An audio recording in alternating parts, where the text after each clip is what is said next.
Queridos alunos, tudo bem com vocês? Hoje daremos a continuidade aos nossos conteúdos aqui, um período da história brasileira conhecido como a nossa primeira experiência democrática, como fala o historiador Boris Fausto, tá? Então esse período que vai do ano de 1946 até o ano de 1964 foi um período em que nós tivemos uma maior amplitude em relação à nossa democracia, tá? Então, como são vários períodos e vários governos, eu vou retratá-los aqui, governo por governo, tá?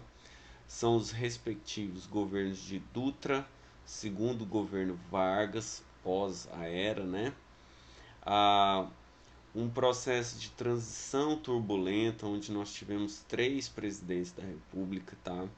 Que foi o Carlos Luz, o antes do Carlos Luz, o Café Filho, que era o vice do Vargas, o Carlos Luz e o Nereu Ramos, tá? Então esses três presidentes comporam num prazo aí de menos de um ano e meio ocuparam a presidência brasileira, e eu vou falar isso nos vídeos. E a passado depois para JK. Depois de JK, nós tivemos o rápido, breve governo de Jânio Quadros e, por último, o governo de João Goulart, antes do golpe militar, civil-militar de 1964, tá bom? Então, inaugurando então, você vai acompanhar no seu roteiro, tá? Eu vou acompanhando junto com vocês e vamos fazendo essas discussões. Beleza? Olha só, você acompanhando aí, você vai ver que no final do governo Vargas, isso eu falei no videozinho de Era Vargas, no final do governo Vargas, o Vargas ele lança a eleição e no início de 45, ele mesmo abre o período ditatorial do Estado Novo e ele fala, olha, nós vamos marcar eleições para fins de 1945. Dentro dessa articulação política, o Vargas ele acaba sendo deposto ali em outubro de 1945. E quem vai disputar as eleições da presidência brasileira são três candidatos, com destaque a dois aqui, que é o Dutra, o Eurico Gaspar Dutra, que lembrando que ele foi o ministro da guerra, tá? Ele participou efetivamente da guerra, da Segunda Guerra Mundial. E um outro posicionista era um outro militar, era o brigadeiro Eduardo Gomes, tá? Nota que vocês vão perceber aí no roteiro de vocês a composição do lado do nome, tanto do Dutra quanto do Eduardo Gomes, de duas legendas que serão importantíssimas nesse período, que é o PSD, o Partido Social Democrata, e a UDN, que é a União Democrática Nacional. Essas composições políticas serão interessantíssimas de analisarmos, por quê? Porque a UDN é um grupo oposicionista, um grupo ligado mais ao capital estrangeiro, ligado mais a um Estado mais enxuto, é um grupo de base neoliberal, tá? Enquanto o PSD ele vai se curvar ali, ele vai estar entre esses dois ramos políticos do nacionalismo, do trabalhismo, quanto também desse grupo neoliberal, tá? Bom, transcorridas as eleições de 1945, o próprio Eurico Gaspar Dutra ele vai receber no finalzinho da campanha um manifesto do Getúlio Vargas, que não tinha apoiado ele de início, e esse apoio do Getúlio Vargas, tá, ele vai acabar sendo decisivo para a vitória do Eurico Gaspar Dutra, tá? E a vitória do Dutra dá início então a esses períodos de base democrática. Bom, durante o governo Dutra que ocorreu, ele tomou posse em janeiro, 31 de janeiro de 1946 e vai governar, tá? Até o mês de janeiro de 1951, até 31 de janeiro de 51, tá? Então, com a posse do Eurico Gaspar Dutra, o primeiro grande desenvolvimento do governo Dutra é elaborar a Constituição. Constituição brasileira, foi revogada a Constituição de 1937, que era uma Constituição autoritária. E aí os trabalhos começam em início de 46 e em setembro de 1946 foi promulgada a nova Constituição brasileira. Aí, entre os princípios que nós podemos destacar, isso aí está no roteiro de vocês, é a independência entre os três poderes, tá? Um mandato presidencial de 5 anos e aí um ponto interessante para a nossa discussão. A votação ela passa a ser uma votação obrigatória para aquelas pessoas alfabetizadas maiores de 18 anos de ambos os sexos. Então, assim, pela primeira vez na história brasileira, nós temos uma amplitude maior em relação àqueles participantes, aquelas pessoas que votariam. Por isso que é o período de maior participação democrática da história brasileira até então, tá? Então, 46 ele inaugura esse destaque, tá? A Constituição, ela também, eu pus aí como um ponto interessante, ela dava o direito de greve, tá? Ela dava o direito de greve aos trabalhadores, com um detalhe, cujo exercício a lei regulará. Tem um jurista, tá? No livro do Boris Fausto, com um livro que eu gosto de analisar, tem um jurista que fala que essa lei, esse parágrafo, essa parte da lei, ela coloca que o Estado é o grande regulamentador do direito de greve. Então o Estado ele atua ali na questão das manifestações grevistas. Então a greve praticamente ela seria regulada pelo Estado e não pelos sindicatos, tá? Isso faz com que seja observado uma certa limitação do direito do trabalhador em relação à greve, tá? Bom, e aí o que que nós temos aqui como ponto, como nós estamos falando de greve de trabalhador, é que o governo Dutra ele vai oscilar entre a inovação, a abertura, e a Constituição ele dá isso, independência dos poderes, maior amplitude, participação eleitoral, mas ele também ele vai passar por um ponto de análise em que ele tem uma redução, ele tem um certo conservadorismo, tá? E ele vai inclusive caçar a oposição. Quando a gente vê isso, uh, quando nós analisamos que o governo Dutra ele é o primeiro governo pós Segunda Guerra Mundial, o primeiro governo brasileiro, e aí ele tem uma linha mais conservadora na relação diplomática, como por exemplo a gente está vivendo agora nesses primeiros momentos da década de 40, da segunda metade da década de 40, os primeiros anos da Guerra Fria. Então o Dutra ele toma uma atitude mais radical, que é romper relações diplomáticas com a União Soviética, o lado comunista, e se aliar decisivamente para o lado capitalista, né? Então ele estabelece um alinhamento automático em relação aos Estados Unidos, tá? Outra atuação que é conservadora do governo Dutra, tá? Que ele mostra é a atuação sindical, né? O Estado é o grande controlador, ele continua controlando os trabalhadores, então ele não dá essa liberdade, esse direito aos trabalhadores, esse direito de manifestação, de reivindicação aberta total em que nós podemos perceber atualmente, né, no Estado brasileiro. E outro ponto importante também que mostra esse conservadorismo do Dutra foi quando, em maio de 1947, ele vai caçar o registro, tá? O STF ele caça o registro do PCB, que é o Partido Comunista Brasileiro, e também em janeiro de 1948 o Congresso Nacional ele vai cassar o mandato de deputados, vereadores e outros políticos que foram eleitos e faziam parte das bancadas pelo Partido Comunista. Esse é um outro ponto conservador, que era o de caça aos comunistas durante o governo Dutra, tá? Mesmo essas representações comunistas tendo sido eleitos tendo sido eleito democraticamente nas eleições de fins de 40 e do ano de 1947, tá? Nas eleições de 47. Bom, um plano econômico na área econômica, o governo Dutra também, a gente pode destacar aqui que o governo Dutra, ele se insere aqui dentro de uma lógica, tá? Que é pegar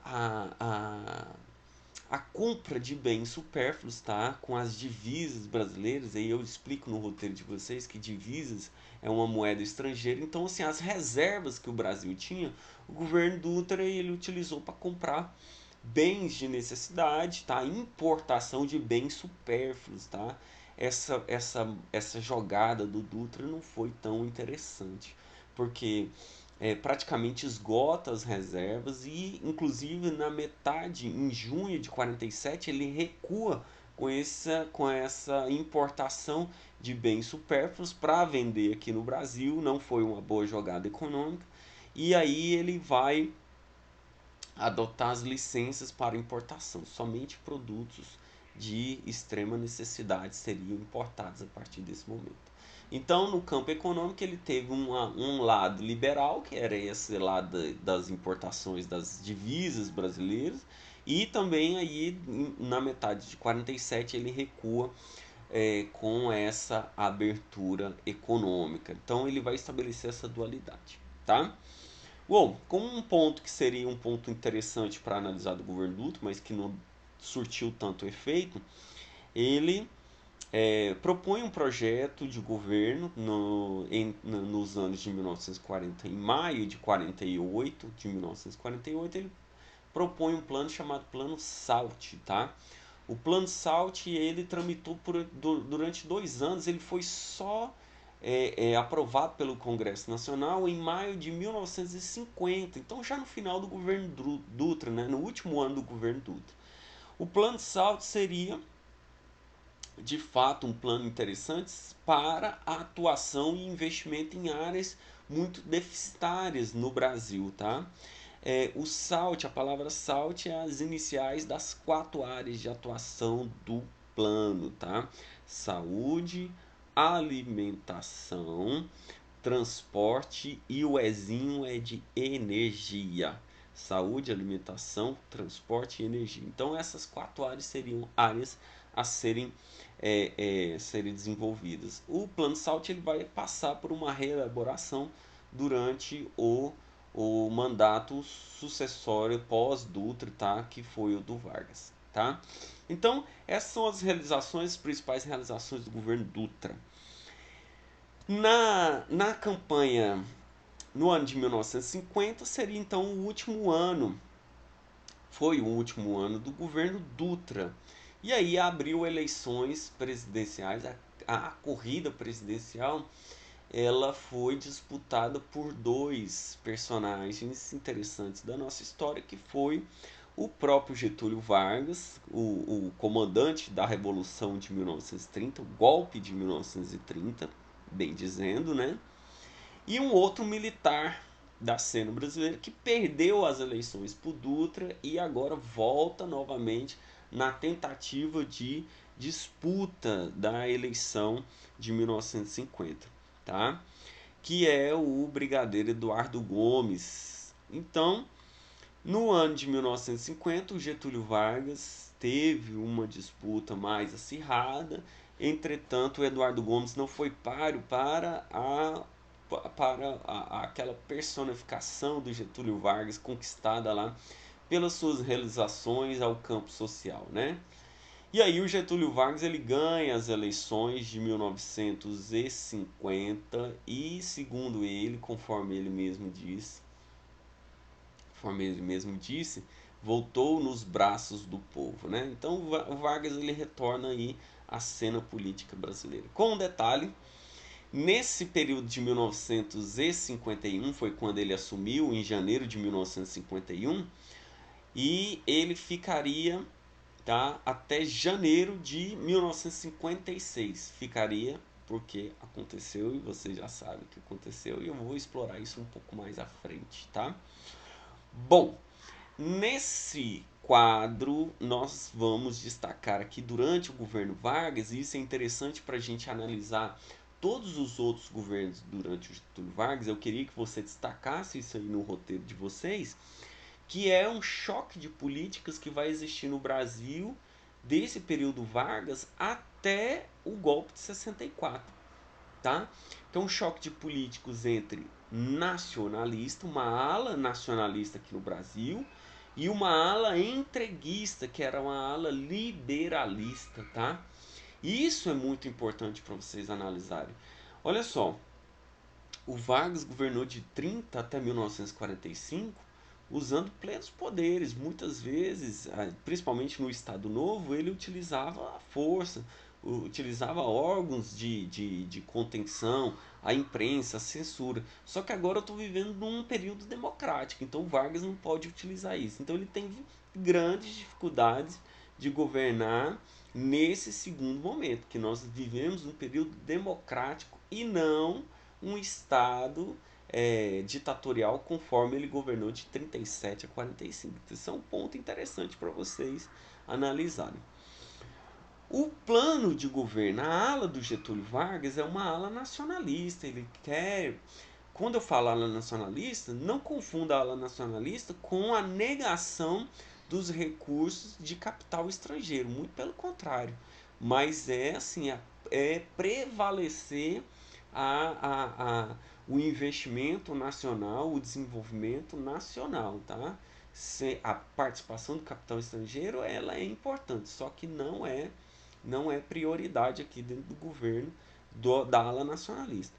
Enquanto a base entreguista, liberalista, ele quer uma participação do capital estrangeiro com maior facilidade, inclusive o objeto central é enxugar a máquina pública, né? Um neoliberalismo com menos intensidade, como nós vivemos agora, de 2020 para frente, né? Esse período que nós estamos vivendo agora. Não era esse neoliberalismo extremado que nós estamos vivendo agora, tá? Bom, o que nós temos então aqui nesse plano de governo nacionalista? O Vargas tá com o objetivo, tá, de diversificação industrial e acelerar o processo industrial. Ele vai criar o BNDE, que é o Banco Nacional de Desenvolvimento Econômico. Esse banco ele é um financiador, tá, do Estado para o desenvolvimento dessas indústrias estatais. E aí, como consequência do governo de Getúlio Vargas, nós tivemos aqui como principal, uma grande bandeira nacionalista, a criação da Petrobras no ano de 1953, precisamente em outubro de 1953, tá? Outubro de 1953, então, temos a criação da Petrobras. E vários momentos teve uma disputa, e isso é muito interessante, é muito batido, tá? Durante essa análise, que esses grupos entreguistas eram desfavoráveis, inclusive, à criação dessa companhia estatal, a maior companhia estatal que o Brasil já teve, alvo aí de investigações e aí de corrupção. Isso é um ponto que a gente vai falar um pouco mais à frente também, tá? Bom, e aí o lema da criação da Petrobras era o petróleo é nosso. O Getúlio Vargas batia muito com essa bandeira nacionalista, ou seja, colocar o monopólio do petróleo não para as empresas estrangeiras terem a exploração do petróleo aqui, tá? E isso foi muito decisivo. E isso, o Getúlio Vargas acabou ganhando vários créditos com essa ala trabalhadora, essa ala nacionalista aqui, né? Um outro ponto também, já durante um desgaste do governo, antes de eu falar do desgaste do governo, a atuação de empresas canadenses e americanas aqui no setor elétrico faz com que a resposta do Getúlio Vargas seja a criação de um projeto de lei na qual havia a intenção de criar a Eletrobras. Isso foi em abril de 1954. Também criticada por essa ala de governos de base entreguista, liberalista, tá? Quando eu falo entreguista liberalista, eu estou me referindo principalmente à UDN, tá? Principalmente à UDN. As dificuldades do governo de Getúlio Vargas foi, então, que a gente pode falar que foi um grande desgaste aqui, foi a alta da inflação, tá? Isso gera um alto custo de vida, um descontentamento da massa, da classe. Eu sempre falo isso durante as aulas, que a temperatura, a temperatura, o índice de aprovação do presidente, ele vem muito com a questão econômica. Se a economia vai bem, provavelmente o presidente ele é bem avaliado. Se a classe, principalmente a C, D e E, ela tem um poder de compra elevado, aumentado, ele passa por uma boa aprovação. E o Getúlio Vargas ele teve essas dificuldades com a alta da inflação, chegando a 20% no ano de 1954 e, consequentemente, um desgaste na sua figura, tá? Além disso, o Getúlio Vargas não controlava da mesma maneira que controlava no seu período ditatorial os trabalhadores. Então foi um golpe muito grande ao getulismo. A greve que ocorreu em São Paulo no mesmo ano de 54, a greve conhecida como a greve dos 300 mil, tá? 300 mil trabalhadores entraram em greve aí, reivindicando um aumento de salário, tá? E havia também uma outra questão que é o próprio ministro do Trabalho do Getúlio Vargas, que era o João Goulart, o político do Rio Grande do Sul, tá? Então, que tinham até uma relação um pouco mais pessoal, familiar, tá? Com o Getúlio Vargas, que era o João Goulart. Ele foi muito explorado pelo lado oposicionista do governo brasileiro durante essa época, principalmente da UDN, porque eles colocavam que o João Goulart era um comunista infiltrado, tá ali, que seria implantado uma espécie de república sindicalista, tá? Então o Brasil tenderia ao comunismo. Então começou a explorar a imagem do João Goulart como comunista, que era o ministro do trabalho do Getúlio Vargas, tá? A consequência foi o Vargas fez uma reforma ministerial tirando o próprio João Goulart, tá? Mas em 54 tá? Essa oposição ela acaba conseguindo algumas brechas no governo de Getúlio Vargas que vai é, é, aumentar a insatisfação com esse governo. E essas insatisfações vêm de três classes principais. Aí eu destaco para vocês, entre essas classes estão aqui o grupo da UDN, que é a oposição ao Getúlio Vargas, o grupo político brasileiro da UDN, os entreguistas, tá? Os militares opositores, com destaque aí, por exemplo, a Juarez Távora, tá? Que era um militar totalmente oposicionista ao Getúlio Vargas, e também a imprensa da época, principalmente do Rio de Janeiro, com esse cara que está no roteiro de vocês, o Carlos Lacerda. Ele tinha um jornal chamado Tribuna da Imprensa, que fazia forte oposição ao Getúlio Vargas. Isso tudo fez com que havia uma pressão muito grande para o Getúlio Vargas renunciar, e vindo principalmente, inclusive, da imprensa, tá? O golpe de misericórdia do Getúlio Vargas aqui, a tentativa do Getúlio Vargas nesse cenário onde ele estava praticamente isolado, tinha a classe trabalhadora, foi quando o Getúlio Vargas, no dia 1º de maio de 1954, ele concede um aumento de 100% do salário mínimo, tá? O salário já havia se defasado, então esse aumento de 100% não era o que causaria grande crise, mas a oposição pegou muito forte em cima disso. E aí, essa oposição aumenta, essa posição ela torna-se mais significante, e com o processo com o desenvolvimento dessa ala oposicionista, dessa ala que queria a deposição de Getúlio Vargas, o golpe derradeiro ela ocorreu no início de agosto de 1954, tá? Uma tentativa de assassinato ao Carlos Lacerda, tá? Levou as investigações e aí foi comprovado que o chefe da guarda pessoal de Getúlio Vargas, o comandante Gregório, ele vai tentar assassinar o Carlos Lacerda, que era o grande oposicionista de Getúlio Vargas. Quem foi assassinado foi o major da aeronáutica, o Rubens Vaz, tá? E aí a ala militar ela começou a pressionar demais o Getúlio Vargas para renunciar. O Getúlio Vargas, atitude numa atitude extremada, tá? Numa atitude onde ele se via acuado, ele acabou desferindo um tiro no próprio peito e cometendo suicídio no dia 24 de agosto de 1954. Era o fim do segundo governo Vargas de maneira trágica.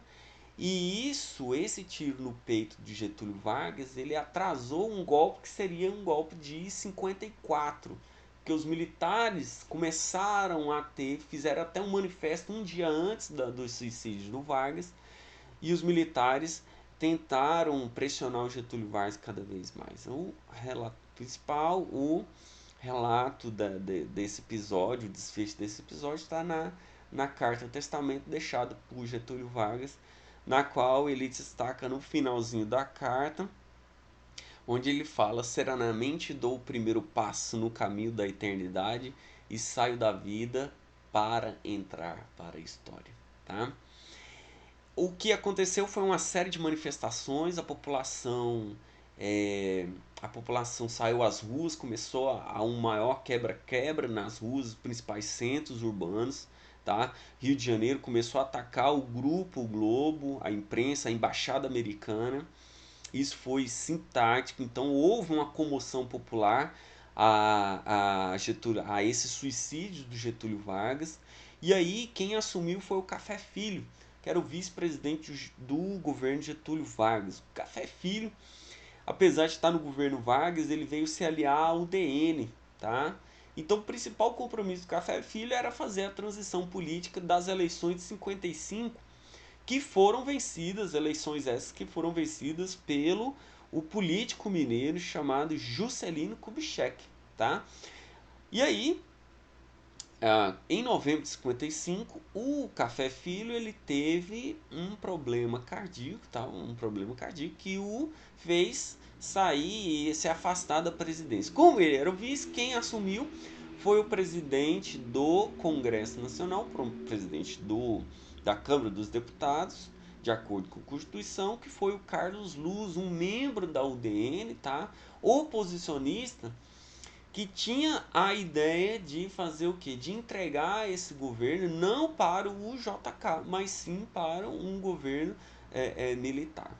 Com um golpe preventivo, tá? Um chamado golpe preventivo, a ala oposicionista ao golpe, a ala militar comandado por Henrique Teixeira Lott, o general Lott, ele vai fazer um golpe preventivo, tirando o Carlos Luz da presidência brasileira. O Carlos Luz ficou 3 dias na presidência, só do dia 8 de novembro até o dia 11.